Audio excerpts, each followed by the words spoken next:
1.5 साल हो गए। पहले मैं 1-2 दफ़ा आया था बैंगलोर वगैरह इधर उधर के लिए, लेकिन फ़िल्म के लिए प्रेमी 3 के लिए आया हुआ 1.5 साल हो गया है। और मुझे कभी भी ऐसा नहीं लगा कि मैं अपने जो भी टेरिटोरियल के हिसाब से देश मानते हैं उससे बाहर गया हुआ हूँ। क्योंकि देखिए हमारे यहाँ पे तो लैंडलॉक कंट्री, समंदर तो है नहीं, लेकिन हिमालय की चोटी से लेकर के समंदर तक कहीं पे भी वीज़ा नहीं चाहिए, कहीं पे भी आईडी नहीं चाहिए। तो इतना ओपन रिलेशनशिप है, इतना ओपन अपना बॉन्डिंग है ना, तो कभी भी नहीं लगा कि देश से बाहर हो। अभी लैंग्वेज का भी इतना बैरियर तो है नहीं, जिस लैंग्वेज आप लोग यूज़ करते हैं वहाँ पे मेरे ख्याल से ज़्यादातर लोग समझ ही जाते हैं। और लोग भी इतना वेलकमिंग है, सब लोग सपोर्टिव है, सबको अपनापन दिखाते हैं। तो मुझे कभी लगा ही नहीं कि मैं देश से बाहर हूँ। अभी पब्लिक को भी हमारे लिए वही फीलिंग आ जाए तो बहुत बढ़िया रहेगा। दिल्ली का रिस्पांस कैसा लगा? दिल्ली का, मैं दिल्ली इससे पहले कब आया था, एक एग्रीमेंट के लिए आया था थोड़ी टाइम पहले था, लेकिन उस वक्त थोड़ी ठंडी थी और हम ऑटो पे चल रहे थे। मैं मुंबई से आया था तो मेरे पास जैकेट नहीं थी, तो मेरे पहले एक्सपीरियंस वो था। रात को बहुत ठंडी लगी थी, लेकिन अब मैं सोच के आया था कि ठंडी है दिल्ली, तो मैं ये वो ब्लेजर्स वगैरह डाल के आया, तो अभी गर्मी लग रही है। हाँ, तो एक्सपीरियंस के हिसाब से तो थोड़ी कन्फ्यूज़ हो रहा हूँ, लेकिन प्यार के हिसाब से बात करूँ तो बहुत बढ़िया है, सबसे एक बहुत रिस्पॉन्स मिल रही है। आपकी मूवी भी आ रही है हाँ। क्या मूवी है, कैसा रिस्पांस? फिल्म की बात करूं तो फिर देखिए, एक जो इंस्पिरेशन होती है फिल्म बनाने की, मेरे ख्याल से कहीं ना कहीं हम बॉलीवुड से ही इंस्पायर्ड होके आए हुए हैं। बॉलीवुड या फिर बोलूँ हिंदी फिल्म मेकिंग से इंस्पायर्ड होके आए हुए हैं। और पहले तो टेक्नीशियंस वगैरह भी सब बॉलीवुड से ही जाते थे, और फिल्म का पोस्ट प्रोडक्शन के लिए भी नेपाल से सारे के सारे पिक्चर्स यहाँ पे भी यहीं पे आते थे, इंडिया पे ही आते थे। लेकिन अभी जब डिजिटलाइजेशन हो गया तो सारा टेक्नोलॉजी वहाँ पे भी मिलने लगा, तो थोड़ा लिमिटेशंस हो गया। पिछले 5-10 साल में वो आना जाना कम हो गया था और पिक्चर्स दिखाना चलना भी बंद हो गया। पहला ऐसा नहीं है कि पहले इधर फिल्म में रिलीज़ नहीं हुआ करते, होती थी, कहाँ 1-2 जगह पे कहीं कहीं स्पेशल शोज़ वगैरह लगती थी। लेकिन अब की बार जो प्रेम गीत का 3rd इंस्टॉलमेंट हम लेके आए, वो हमने इतना हार्ड वर्क किया है। प्रशांत सर, सुभाष सर, संतोष भाई, हम सब ने मिलके इसको ना एक होल अपनी एक हिमालयन रीजन का एक सेटअप जो हुआ है उसको दिखाना है, वर्ल्ड वाइड पहुंचाना है। वो हमारे इतना एक्सेस है। देखिए आपके यहाँ दिल्ली से तो 8-10 घंटे में पहुंच जाओगे। जो भी लोकेशंस दिखाए ना हिमालय का, आपको यूरोप वगैरह शूट करने की ज़रूरत ही नहीं है। आपकी खुद की जगह फील होगी, वहाँ पे लैंग्वेज मिलेगी, फूड वगैरह सब कुछ मैच होगा अपने हिसाब से। आपको शूट करने के लिए भी इतना तकलीफ़ नहीं उठाना पड़ेगा। तो वो सब चीज़ को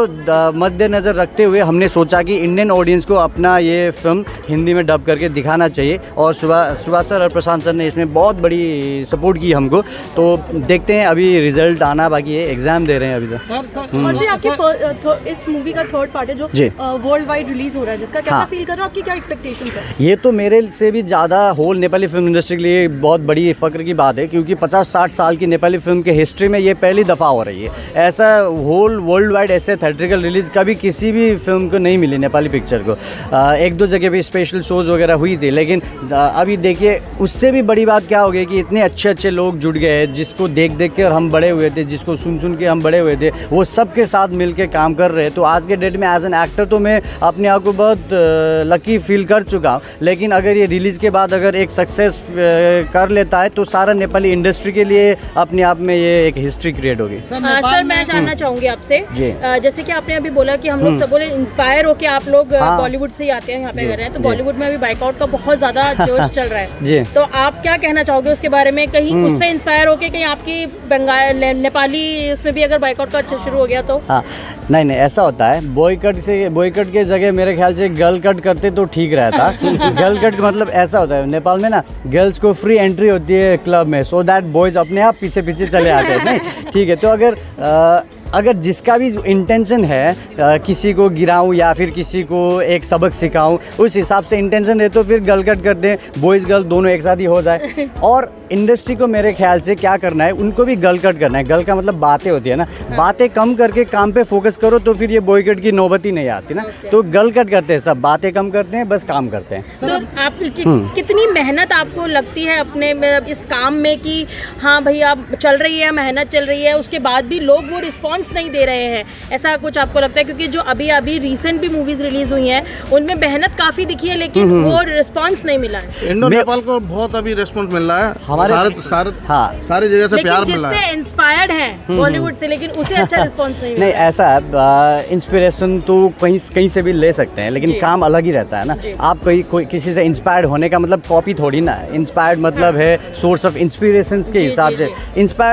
इंस्पिरेशन हर जगह से मिला, पिक्चर देख देख के बड़े हुए हैं, हम सब बड़े हुए हैं, लेकिन काम अपने खुद का करके लेके आए तो फिर ऑडियंस का जज भी उसी हिसाब से करना है कि इनसे इन्फ्लुएंस है, इनसे इंस्पायर्ड है तो इनका काम नहीं देखना, ऐसा नहीं होगा। इन्होंने क्या किया है बस उसके बेसिस पे हमें जज करते तो फिर अच्छा रहेगा। आपको सर इतना इंडिया में फेवरेट एक्टर, देखिए अभी तो ऐसा पार्शियली तो नहीं कर पाऊँगा। एज एन एक्टर सब अच्छे ही है, मैं ऐसा अभी तो नहीं बता पाऊँगा कि कौन बेस्ट है ऐसा।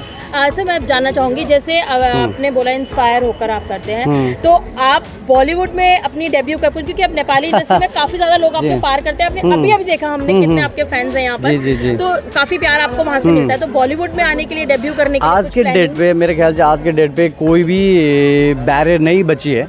मेरे ख्याल से आप भी गैंगनम स्टाइल पे डांस किए होंगे ना, और गैंगनम स्टाइल ऐसा करके ना, तो फिर आर्ट की, कल्चर की, म्यूजिक की कोई बैरियर नहीं रहती। अभी मुझे ना बॉलीवुड डेब्यू बोल के ऐसा टैग कराने की भी जरूरत नहीं है मेरे ख्याल से, क्योंकि मेरी पिक्चर खुद बॉलीवुड पे रिलीज हो रही है, बॉलीवुड बेल्ट पे रिलीज हो रही है, वर्ल्ड वाइड रिलीज कर रहे हैं सर लोग। तो फिर अभी ये वो थिन लाइन जो भी थी वो ख़त्म हो चुकी है। साउथ की पिक्चर भी आ रही है, हमारी पिक्चर भी आ रही है, तो उनकी पिक्चर तो मैं 20-25 साल से देख ही रहा हूँ वर्ल्ड वाइड, अपनी मतलब नॉर्थ की पिक्चर जो भी बोलते हैं। तो फिर ये डिमार्केशन ख़त्म करते हैं सब, अभी आर्ट को अप्रिशिएट करते हैं, म्यूजिक को अप्रिशिएट करते हैं। देखिए हम तो फॉर्चुनेट हो, अपने आप को फॉर्चुनेट मानते हैं क्योंकि हमको हिंदी आती है, सो दैट हम हिंदी म्यूजिक वगैरह आर्ट स्टोरी को समझ पाते हैं, महसूस कर पाते हैं। अगर वो लैंग्वेज नहीं आती तो हम अपने लैंग्वेज में लिमिटेड रहते ना, तो इतना अच्छा आदान प्रदान है। शायद मुझे ना साउथ की लैंग्वेज भी पता होती तो फिर और भी अच्छा होता। देखिए कहीं ना कहीं बॉलीवुड को एक क्रेडिट तो देना ही पड़ेगा कि वर्ल्ड वाइड हिंदी तो बॉलीवुड ने ही लेके गई हुई ना, कहीं ना कहीं। आपको लगता है या नहीं लगता? लेकिन मेरे ख्याल से जो रामायण आई, महाभारत आई, ओम नमः शिवाय आई, फिर बाद में चंद्रकांत, ऐसा चीज़ है जिसने हमें हिंदी सिखाई है। क्योंकि नेपाल में तो हिंदी का क्लासेस तो होती नहीं है, तो हमने सीखी तो पिक्चर देख के ही है। नहीं, शाहरुख, सलमान सर और जो भी है, जितने भी हैं, उन्हीं सबके पिक्चर देखे, सीरियल देखे, ओम नमः शिवाय देख करके तो बड़े हुए। तो फिर कहीं ना कहीं क्रेडिट देना पड़ेगा कि आर्ट कल्चर को वर्ल्ड वाइड पहुंचाया है फिल्मों ने।